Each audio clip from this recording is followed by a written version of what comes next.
নমস্কার বন্ধুরা, আপনারা দেখছেন স্বপন টেক গুরু ইউটিউব চ্যানেল। তো চ্যানেলটিকে ভালো লাগলে আপনারা লাইক, শেয়ার, কমেন্ট এবং সাবস্ক্রাইব করতে ভুলবেন না।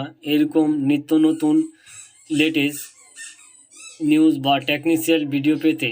তো সবার আগে আমি বলবো যে আপনারা আমার চ্যানেলটিকে সাবস্ক্রাইব করতে ভুলবেন না। আরও ভালো লাগলে বন্ধুদের মাঝে শেয়ার করবেন। তো আজকের যে ভিডিওটি হচ্ছে জব কার্ড নিয়ে। তো জব কার্ড নিয়ে নবান্নের সূত্রে খবর যে ২৬ তারিখ থেকে ১ মার্চ অবধি যেসব জব কার্ড হোল্ডার রয়েছে তাদের অ্যাকাউন্টে টাকা আসতে চলেছে। তো তাই আমি বলবো এরকম নিত্য নতুন লেটেস্ট আপডেট পেতে আপনারা আমার চ্যানেলটিকে সাবস্ক্রাইব করুন এবং বেল আইকন ঘন্টিটিকে অন করে রাখুন। তো চলুন এবার আমি আপনাদেরকে দেখিয়ে দিই যে একটি পত্রিকার মাধ্যমে কি বলা হয়েছে নবান্নের সূত্র থেকে। তো চলুন, আপনারা ভিডিওটি স্কিপ করলে আপনারা জানতে পারবেন না যে কিভাবে আপনারা টাকা পাবেন। তো এবার চলে যাওয়া যাক মেন পূর্বে। তো কি বলা হয়েছে পত্রিকাটির মাধ্যমে, বলছে আগামী ২৬শে ফেব্রুয়ারি থেকে বঞ্চিত ব্যাঙ্ক অ্যাকাউন্টে টাকা দেওয়ার কাজ শুরু করবে নবান্ন। সেই পর্যায়ে মৃত জব কার্ড হোল্ডারদের খোঁজার কাজ শুরু করেছিল নবান্ন।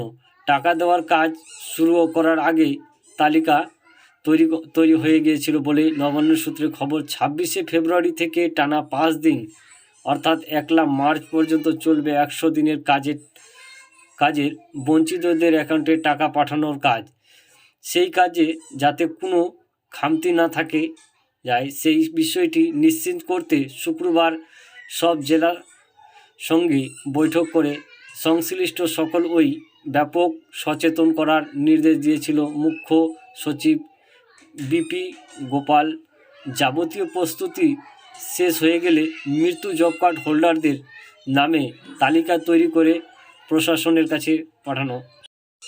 ২০২২ সাল থেকে কেন্দ্রীয় সরকার ১০০ দিনের কাজের বকেয়া টাকা দেওয়ার বন্ধ করে দিয়েছিল। প্রথম কেন্দ্রীয় সরকারের সঙ্গে আলোচনা করে পরে প্রধানমন্ত্রী নরেন্দ্র মোদীর চিঠি এই প্রকল্পে টাকা দেওয়ার কথা বলেছিলেন মুখ্যমন্ত্রী মমতা বন্দ্যোপাধ্যায়। কিন্তু এই কৌশলের কাজে না হওয়ায় আন্দোলনে নামে বাংলার শাসক দল।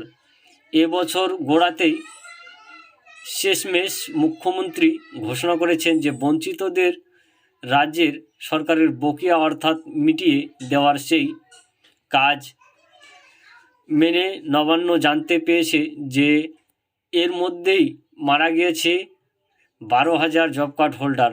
কোনো ভুল অ্যাকাউন্টে টাকা যাক চাই না নবান্ন। তাই টাকা দেওয়ার আগেই বারংবার যাচাই করে নিয়ে বঞ্চিত নামের তালিকা তৈরি করা হয়। তারপর প্রতিটি জেলা থেকে গ্রাম পঞ্চায়েত ধরে ধরে ন্যায্য প্রাপ্য তালিকা পাঠানো হয়েছে পঞ্চায়েত দপ্তর থেকে। এই ছিল আজকের ছোট্ট আপডেট। তো ভিডিওটি যদি ভালো লাগে স্বপন টেক গুরু ইউটিউব চ্যানেলকে লাইক, শেয়ার, কমেন্ট এবং সাবস্ক্রাইব করতে ভুলবেন না। জয় হিন্দ, বন্দে মাতরম, নমস্কার।